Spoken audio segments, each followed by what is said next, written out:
Assalamualaikum warahmatullahi wabarakatuh. Perkenalkan, saya Aida Dila Wijaya dan kedua rekan saya. Nama saya Ulfa Fauzia. Nama saya Kartika Sari. Kami di sini dari kelompok 5 Psikologi Pendidikan STKIP Muhammadiyah Kuningan, Program Studi Pendidikan Anak Usia Dini semester 2. Di sini kelompok kami akan membahas materi mengenai kesulitan belajar. Materi yang pertama yaitu pengertian kesulitan belajar. Kesulitan belajar merupakan suatu kondisi di mana peserta didik tidak dapat belajar dengan baik, disebabkan karena adanya gangguan baik berasal dari faktor internal siswa dibatasi oleh faktor inteligensi maupun faktor eksternal siswa. Secara harfiah, kesulitan belajar merupakan terjemahan dari bahasa Inggris learning disability yang berarti ketidakmampuan dalam belajar. Anak berkesulitan belajar memiliki kapasitas intelektual normal ke atas, tetapi memiliki prestasi belajar yang rendah pada bidang akademik tertentu. Kedua, macam-macam kesulitan belajar. Yang pertama, dilihat dari kesulitan belajar. Ada yang berat dan ada yang ringan. Yang kedua, jika dilihat dari bidang studi yang dipelajari. Ada yang keseluruhan bidang studi dan ada yang hanya sebagian bidang studi.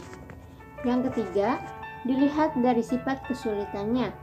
Ada yang sifatnya permanen dan ada yang sifatnya sementara. Yang keempat, dilihat dari sifat faktor penyebabnya. Yang pertama, ada yang karena faktor inteligensi dan juga ada yang karena faktor non-inteligensi. Faktor penyebab anak kesulitan belajar. Menurut para ahli, kesulitan belajar khususnya disebabkan oleh fungsi sistem saraf yang disebabkan oleh yang pertama, cedera otak pada masa perkembangan. Yang kedua, ketidaksenambungan zat-zat kimia dalam otak. Yang ketiga, gangguan perkembangan syaraf. Yang keempat, keterlambatan proses perkembangan individu. Menurut Slameto, faktor-faktor yang mempengaruhi kesulitan belajar ada dua faktor. Yang pertama, faktor internal. Yang kedua, faktor eksternal. Faktor internal merupakan faktor yang ada dalam individu itu sendiri. Faktor internal dipengaruhi oleh kondisi fisiologis dan psikologis. Kondisi fisiologis yaitu yang berkaitan dengan kondisi fisik, seperti kurang berfungsinya otak dan susunan saraf. Sedangkan kondisi fisiologis, misalnya perhatian, minat, dan bakat. Yang kedua, faktor eksternal. Faktor eksternal merupakan faktor yang ada dari luar individu itu sendiri. Faktor ini mengarah kepada lingkungan anak yang dikelompokkan menjadi 3. Yang pertama, keluarga. Seperti cara orang tua mendidik, relasi antara keluarga, keadaan ekonomi, dan perhatian orang tua. Yang kedua, sekolah. Seperti metode mengajar, kurikulum, relasi guru dengan siswa, relasi siswa dan siswa, dan disiplin sekolah. Yang ketiga, masyarakat. Seperti kegiatan siswa dalam masyarakat, media massa, dan teman bergaul. Materi yang selanjutnya, diagnosis kesulitan belajar. Yang pertama, melakukan observasi kelas untuk melihat perilaku menyimpang siswa ketika mengikuti belajar. Yang kedua, memeriksa penglihatan dan pendengaran siswa, khususnya yang diduga mengalami kesulitan belajar. Yang ketiga, mewawancarai orang tua atau wali siswa untuk mengetahui hal ihwal keluarga yang mungkin menimbulkan kesulitan belajar. Yang keempat, memberikan tes diagnostik bidang kecakapan tertentu untuk mengetahui hakikat kesulitan belajar yang dialami siswa. Yang kelima, memberikan tes kumpulan intelijensi atau IQ khususnya kepada yang diduga mengalami kesulitan belajar. Cara yang dapat digunakan guru untuk mengatasi kesulitan belajar. Yang pertama, dapat menggunakan metode pembelajaran prior knowledge. Prior knowledge ini merupakan pengetahuan awal yang dimiliki siswa sebelumnya untuk mempelajari materi baru yang masih berhubungan. Prior knowledge ini memudahkan siswa untuk mengingat materi yang baru sesuai dengan konteks yang dipelajari sebelumnya. Yang kedua, menggunakan mind mapping.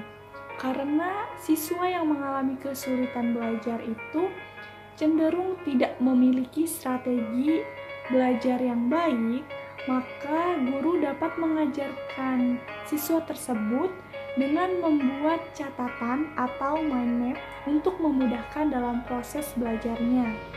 Yang ketiga, pembelajaran yang aktif. Karena anak yang mengalami kesulitan belajar itu cenderung berkinerja lebih aktif, lebih baik apabila dilibatkan dalam pembelajaran yang aktif. Guru juga dapat menggunakan metode pembelajaran kooperatif atau proyek praktis. 4, yaitu reciprocal teaching.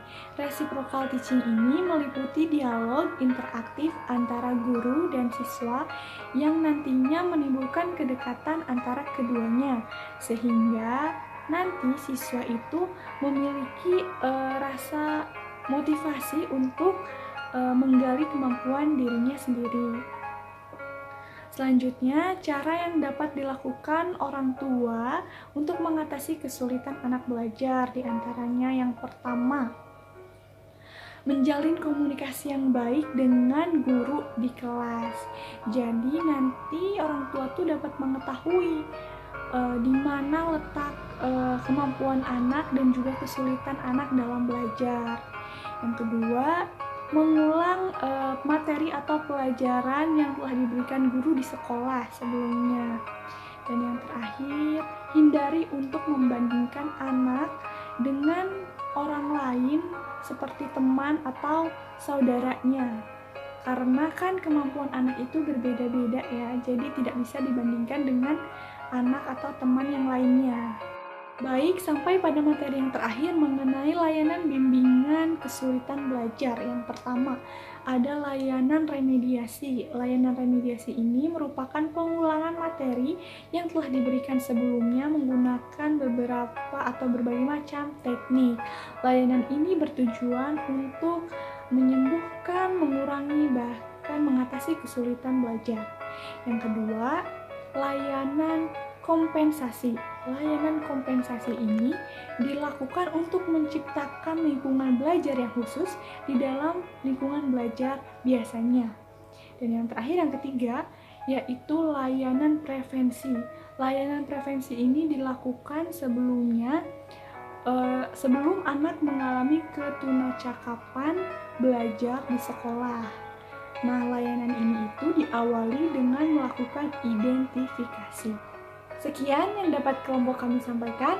Mohon maaf apabila ada kesalahan. Wassalamualaikum warahmatullahi wabarakatuh.